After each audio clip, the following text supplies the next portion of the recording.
रेगिस्तान, सूखी जमीन और संघर्ष, लेकिन आज यही धरती देश की सेहत की पहचान बन रही है।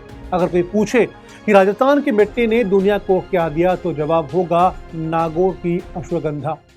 जी हाँ, राजस्थान के नागौर जिले में उगने वाली पारंपरिक औषधीय फसल अश्वगंधा को केंद्र सरकार ने जीआई टैग प्रदान कर दिया है। इसके साथ ही नागौरी अश्वगंधा को न सिर्फ राष्ट्रीय बल्कि अंतर्राष्ट्रीय पहचान भी मिल गई है। अब यह केवल एक औषधि नहीं बल्कि कानूनी सुरक्षा के साथ भारत का आधिकारिक कृषि ब्रांड बन चुका है। सबसे चौंकाने वाली बात यह है कि देश में उपयोग होने वाले कुल अश्वगंधा का करीब 10% उत्पादन अकेले नागौर जिले में होता है।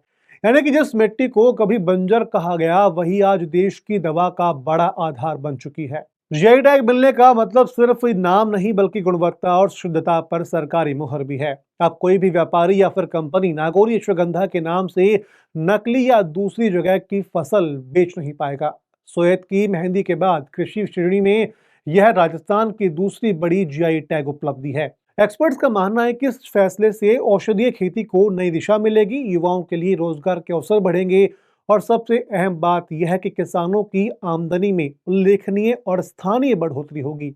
नागौर की मिट्टी से उगने वाली यह छोटी सी जड़ अब सिर्फ खेतों तक सीमित नहीं बल्कि देश की सेहत, किसानों की उम्मीद और राजस्थान की पहचान बन चुकी है। ऐसी और भी खबरों के लिए आप बने रहिए पंजाब केसरी राजस्थान के साथ।